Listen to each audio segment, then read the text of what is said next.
A beautiful spot can attest to that. It might be a little bit cold, nothing a jacket can't fix. Thank you very much, David. We're now going to have another panel conversation, so it's my pleasure to introduce Bobby Matthew, the General Manager, Treasury Business Services for Treasury Wine Estates, and Dennis Liu, the Chief Executive of Vital, Ministry of Finance from Singapore. Please join me in welcoming both to the stage as we start to talk about leapfrogging the shared services maturity curve through capabilities development. Welcome to you both. I do have a question for you before we kick off with the official questions. Now, Dennis, I've actually got two questions for you. Wow. So I've got the one that I prepared, but I actually have one from the audience as well, just for you. So the audience question is, could you please share the best satay club in Singapore? There is this market called La Plaza, very near my office actually, downtown CBD, and I think in the evenings they have a street of satay stalls. So what I've seen many people do there, especially foreign visitors, would be to go there, get tons of tiger beer and order from various stalls, and one person you can consume about 15. If you want something a little bit more expensive, now that's street food, right? So that's great. If you want something a little more expensive, then all the hotels will have their version of satay on the at the lobby lounge, like the atrium. And one more plug, if you fly Singapore Airlines long haul, sometimes they serve satay. Awesome, thank you very much. Very comprehensive answer. Okay, a question for you both before we get kicked into the official questions. What is your go-to pastime?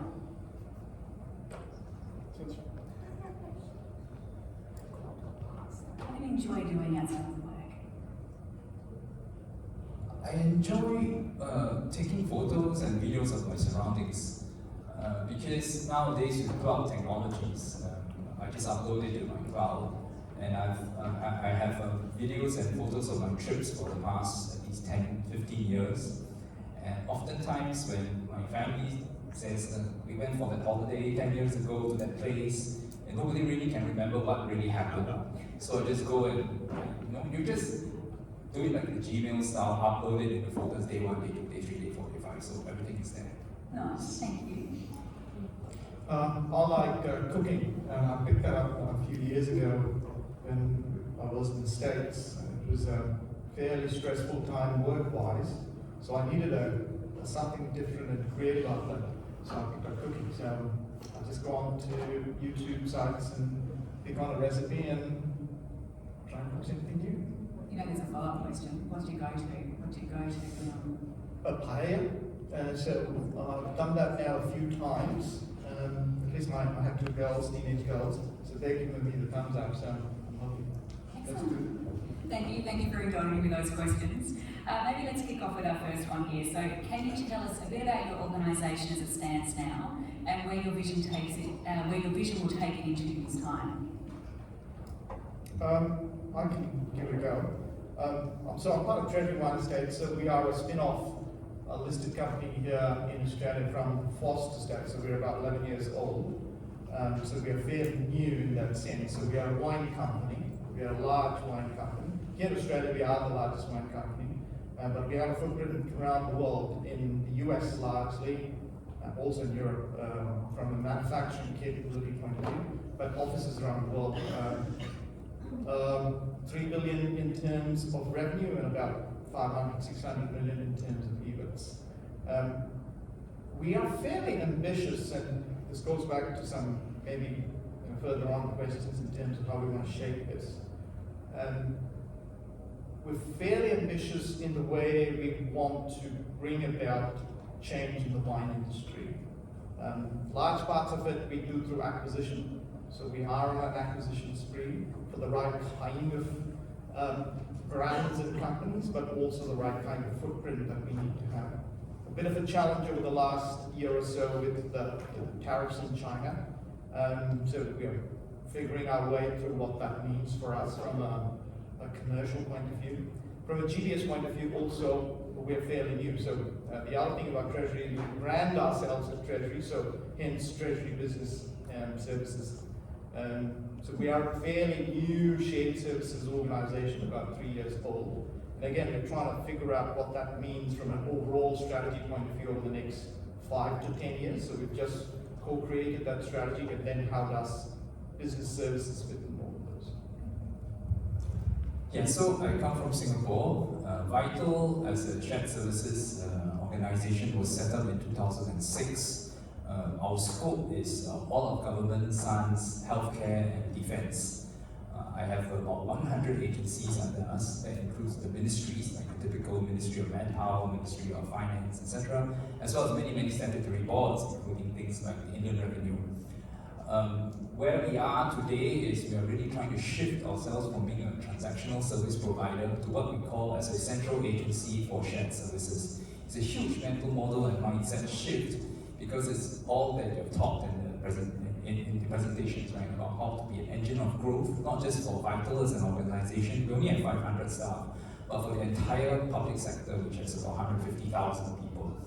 So that is where we are, and I also always wondered why they gave me the title of Chief Executive, because technically it's a bit of an oversell. I'm like head of government shared services, or if you want to be more officious, my counterpart in the UK calls themselves the Director General of Shared Services. But I just suddenly had that insight listening to you, is like they want me to be a little bit more commercial. They want me to understand and learn from the industry, so maybe call me Chief Executive. It sounds a bit, it pushes me to come here. Thank you. Thanks, Dennis. Actually, if you could continue on for us, Dennis, there as well. You just spoke there about the diversity or diverse groups that's sitting within your remit. How do you connect and align back with the mothership vision? So what is common for us in terms of my mandate is to help standardize and centralize HR finance. My main lines of services are HR and payroll. That's one whole huge part of my business. And the other part of my business will be performing finance transactions, APAR, all the payments that we need to do. That's why I talked about the mental model shift, because in the past, the vision, so to speak, was just about being super efficient, super effective, lowering your costs, reducing the manpower required to serve all your typical shared services kind of mental model and mindset. But right now, the Singapore government is all about digitalization, taking things to the new frontier, bringing in new ideas, and every agency, including a transactional agency like myself, needs to figure out how we can add to the overall value, the overall mothership of Singapore government, how to stand up there. And one of the things my bosses told me when I first took over this job, I took over the job during COVID times, 1st April 2020, was to say, yeah, put Singapore on the world map. Put Singapore on the world map by run shared services. So that's why I'm here. I first need to understand what everybody is doing and then figure out maybe there's a way we can be a bit different and add value to the conversations around the world. Thank you. Thank you. Bobby? Given our growth ambition largely and in an old transformational model that we've just undertaken maybe about a year ago, so we transformed from a region-based company to a portfolio-led global company into 3 large portfolio sections. They have a mandate to grow revenue, and we've been growing revenue at fairly fast clip. I therefore have a mandate to enable that to happen by changing the cost transformation of the organization. So the mandate from our CEO, Tim Ford, to myself is, yes, you run shared services, and there are large sub-portfolios within shared services, and a mandate towards efficiency and standardization that we've all talked about. But beyond that, looking and saying, how do I enable the commercial divisional and supply divisions to achieve their goals? And largely I bring about thinking about how can I release value back into the organization so that can be reinvested for growth. Excellent, thank you. How are you going about establishing shared services as the next generation incubator for digital, automation and AI capabilities? This one was almost given to me unwillingly, because when I first took on this job, as you know, the Singapore government loves to come up with great plans, and they had to come up with a plan to do more AI and digitalization in the whole of government. They were looking around for business process owners and thought leaders in various spaces. So they had identified the leaders for all the realms, including infrastructure, social, defense, tax, etc. And the residual corporate services, they needed to find a leader. So out of the blue, I got an email from some very big boss to say that can Vital be the central agency for shared services as well as the robotics and automation lead for the whole of government corporate services. What in the world is that? So I took it on, but that meant to also that I could get money, get budget, get funding. So one of the things we do now in terms of reframing our role is whatever technologies we invest in, let's say something like RPA, we do it not just for Vital 500, we do it and try to offer it as a service for the rest of our government. So if you think of Vital as a shared services serving a global Singapore-linked MNC of all the government departments, then we can become like an engine of growth. We're in early stages, and just coincidentally last night I approved a funding paper in the millions of dollars, Singapore dollars, to build an RPA capability that we can offer and platform it, and we can offer to the whole government and not just us. We already have RPA, we have Jessica is here, we have it in situ just for us, but it calls for a shift in mindset and investment into the agency. Thanks. From a treasury point of view, again, given shared services is fairly new in the scheme of things, I tell my leadership thing we are trying to compress about 10 years of maturity into 2 or 3, and that's the ambition. Right? You set a large ambition, if you hit half of it, then that's brilliant. We've now started embarking on what this looks like for a 5-10 year point of view. Our view is in the next 7 to 10 years, labour arbitrage, we have an offshore centre with our partner in India, labour arbitrage starts to dissipate.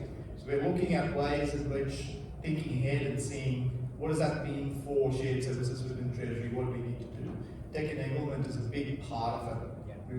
We've now stood up an RPA automation COE. We've done a couple of proof of concepts, trying to figure out how that the COE works, because the COE is not just for shared services, it's worldwide.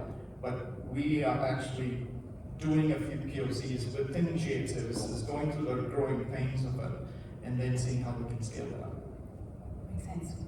How are you both focusing on capability and talent in your shared service organisation to move up the value chain? I was so glad to see that people was the number one thing that came out yesterday, and indeed people was my number one worry. To explain my operating context, I only have people to rely on. Right? I'm like a captive, so in a way I'm a monopoly. My agencies have to use me. Although I don't have the strict mandate, they could use a private sector firm, but more and more of them are coming to me because they know me. Relationships matter. So I'm a captive, I have the investment, I have the mandate, I have the technology, but I also have a 20% attrition rate, so 1%, oh man. I wish I could move to Tasmania, but I can't.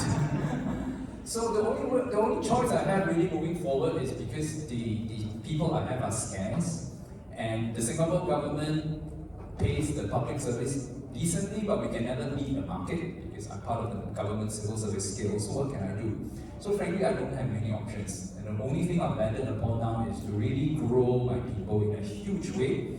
We call it the citizen developer strategy. 70% of our workforce are non-graduates. Right? They come in from all walks of life. They may not have exactly very privileged backgrounds, but I've taken it upon myself, or the organization has taken it upon ourselves to really give them an uplift. We're sending everyone back to school. We have partnered an Institute of Higher Learning, a polytechnic, by sending them back for specialist diploma. And the specialist diploma is in data analytics. The moment they get it, they become super marketable. All we ask is for them to stay on for another 12 months with us. For those staff that do not have that high qualifications, that they cannot even do a diploma at the start, we send them for a certificate in data analytics, which has been specially curated by one of our polytechnics for them. And they go back to learn things like math.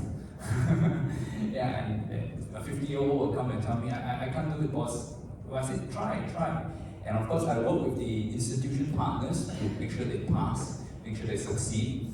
And the idea that came out through that was, let's not make them take a test, just make them do a hackathon. Yeah, use all the, after 2 months of lessons, do a hackathon, present to me and come up with the ideas. And in a way it's about empowering, uplifting all my people.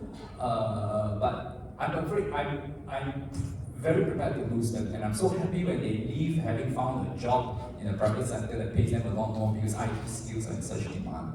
So I guess that would be a nutshell of what I'm trying to do to attract enough. But yet there's going to be a flow through. If I can reduce my attrition from 20 to 10, it's a huge achievement. But right now, I'm really facing a really high attrition rate in Singapore. Thanks. We have the same though, Brandon. Everybody talks about what it is, and that's the reality that they face into.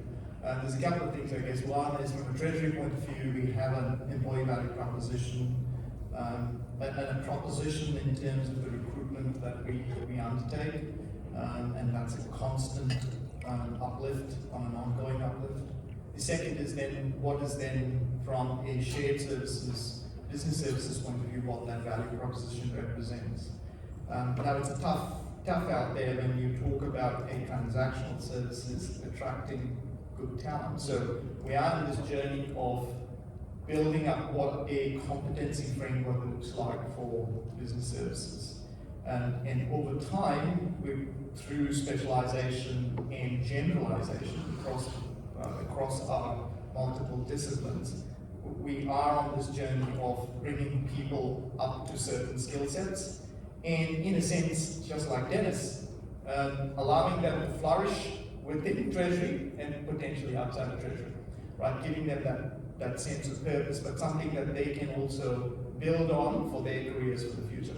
The last thing, I guess, is we're also looking at is rethinking the model, and sometimes, me included, we go and we want these gung-ho, really, fired up folks. We're also looking at tiering our skill sets to really experienced, mature people within the talent pools out there. We're looking for something different and wanting to contribute back to organizations and seeing how we can take advantage of it. Thank you.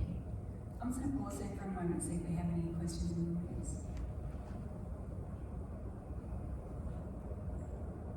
Not this stage. Okay. One more question I do have for you is, how do you build the process backbone for the company to set the foundation for transformation? That's something we have to learn from Dean. I think where we are now in this phase is because we are consolidating all the processes from the various agencies. Right? We also have set up our own centers of excellence. We don't call it Process Management Center of Excellence at the moment. But it is clear that as the government gives me more and more work, so I am in a very fortunate position. Not only am I a monopoly, I'm growing because with COVID, many of my agency partners realized that they had better spend all their time fighting the fires that they're supposed to fight and not worry about HR, payroll, and finance. So I have at least 10 new customers or 10 new agencies coming on board. So you can imagine with all of them coming on board, they are coming in with all myriad processes, various processes, and all of them say that they're special. So I think one of the most important things we have at our end is a gold standard, what we think is an existing gold standard in the HR process and the finance process. And because I'm shared services and my rank within the government leadership is not very high, I would then have to go to my bosses to get endorsement when it comes to these type of gold standards and push back against many of these agencies that come to me to say that they want all these deviations. So I think the key first is to really ensure that I have as straightforward and standardized line of service as possible. And then the next would be to build up a process excellence and process management team within the organization to make sure that people do not deviate. I think on a final point is what has really helped us in recent times is the government has invested in 2 large ERP systems. So the system consolidation within the Singapore government, 1 large system for the ministries, 1 large system for the statutory boards, has greatly helped Vital as a shared services provider. Because once you just have 2 large systems, I just need 2 large teams to deal with it, become specialists in them, and then once one system is using both systems are using current state-of-the-art kind of software technology, I should name them. so that it will make it easier for us to standardize and to really follow best practices in industry while we're doing things. So we are actually not so mature in this, right? We're just moving from a very decentralized and fairly immature stage into what I think now is a catch up with the industry. So it's very useful to have heard all the presentations on how it's being done here today. Thank you. I was listening to Dean earlier, and I don't envy being part of an organization where it's got 4 different ERP systems and 178 different ways to collect cash. Lucky for us, I guess about 7 years ago, we moved from about 4 different ERP systems into 1. So that's enabled us in terms of some level of process standardization. The other thing we did, given that we are a newer company listing, we went through a whole controls review exercise, and that also enabled us to get some standard processes in place. Over the last 12 months, we've gone back and reviewed a whole heap of our processes and ensured that we mapped about 600 odd processes back again and brought it to a certain standard. For us, the next stage in this journey is to go back to what we're calling true global process ownerships and defining what that means. To Dean's point, this thing around end-to-end shared services only interacts with parts of the process, and some we hand it over back to other people who interact with the process and then take it back on. And that's, I'm expecting it to be a difficult conversation, right? Because there's nobody who wants to take ownership, but nobody wants to give back control. And so that's the challenge that we will face. But we're well set up to do that in terms of a mandate from an exec point of view. So that gives me comfort. But then that's not enough.